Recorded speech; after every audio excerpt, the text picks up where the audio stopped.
But if you're in med school like me, you might just be aiming to pass, which is a very valid goal.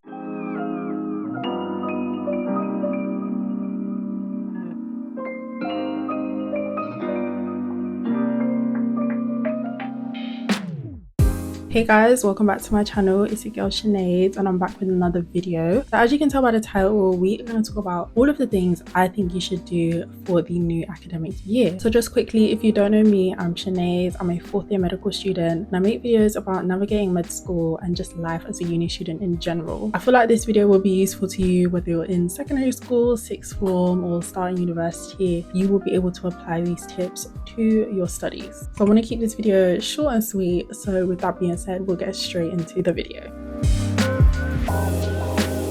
So the first thing you absolutely need to do is find out your course syllabus. So this involves finding out all of the modules you're going to take, any assignments you're going to have, exams, also any deadlines. You need to note all these down, and I'm going to talk a bit more about how I plan and keep track of things like assignments and deadlines in the next point, but you need to be aware of all of these things. Knowing from very early on allows you to plan ahead for the year. You can identify areas which you expect to find a bit harder, and also which periods I might have really intense studying, and then also identify the areas which will be really relaxed.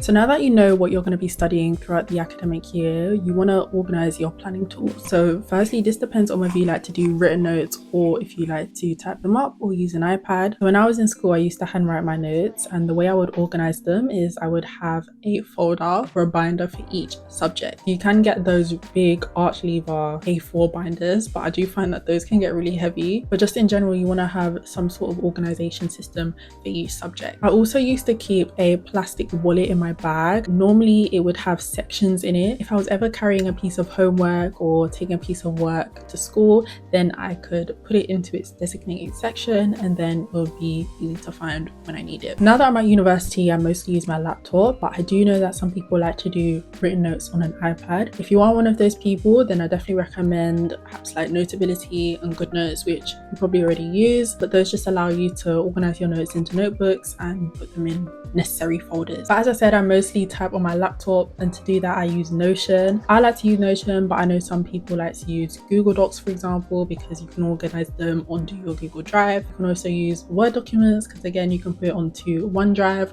So it just depends on what you like, but I really like to use Notion. I will do a proper Notion tour soon, but essentially what I do is I put my modules into a table, and then within that table I'll make more sections for my notes. So it's kind of like tables within tables. It will make more sense when I show it to you guys. We also talked about deadlines and exam dates, or just important dates in general. For that I use my Apple Calendar. I know a lot of people like to use Google Calendar, and to be fair, I do use it as well, but it's synced to my Apple Calendar. So I am kind of using both, but I mostly use Apple Calendar. But again, this just allows you to do a yearly view. You'll also be able to plan your weeks, so you can put in your timetable and any classes that you're gonna have each week.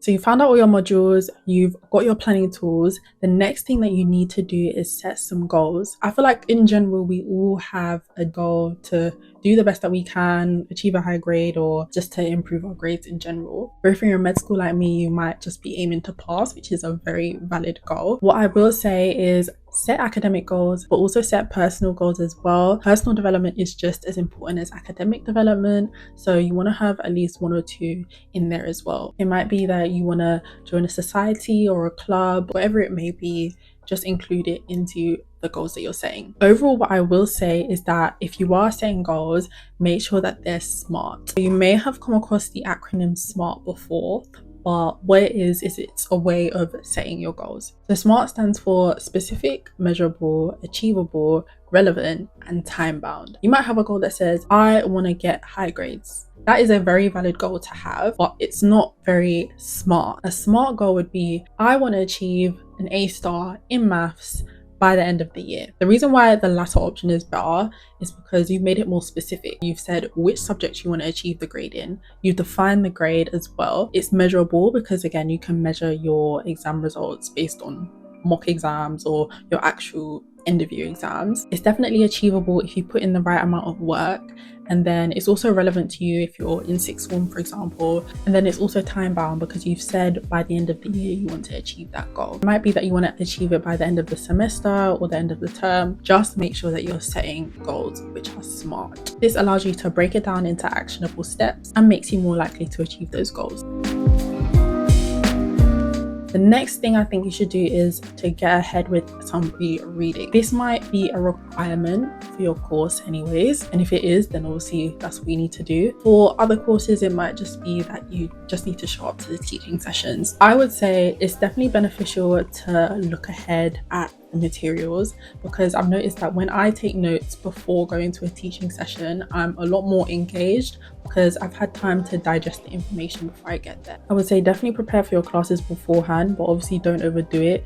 Like, you don't need to be doing pre-reading like 2 to 3 weeks before you start your semester. Just relax, enjoy the free time. I'm a firm believer in enjoying your holidays, but maybe if it's like a week before and you want to start getting ready, then definitely start looking into the materials.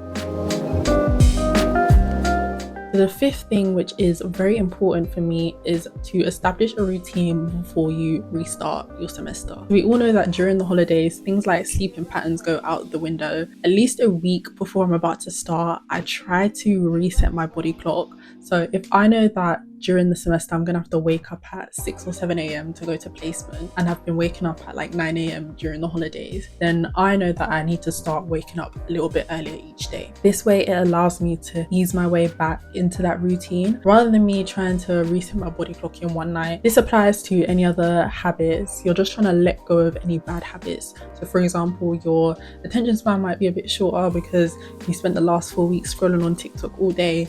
Try and reduce your screen time just a little bit each day, and that way once you get back, it's easier for you to concentrate and just focus on the work that you need to do. So guys, I hope that you found this video useful, and if you did, make sure you like it and leave a comment to let me know. If you do have any questions, definitely comment those as well, and I will definitely get back to you. If you haven't subscribed, make sure you do so that you don't miss any of my future videos. I just want to say good luck for the academic year. I know that everyone watching this video is going to be an academic weapon this year, so with that being said, I'll see you guys in my next video.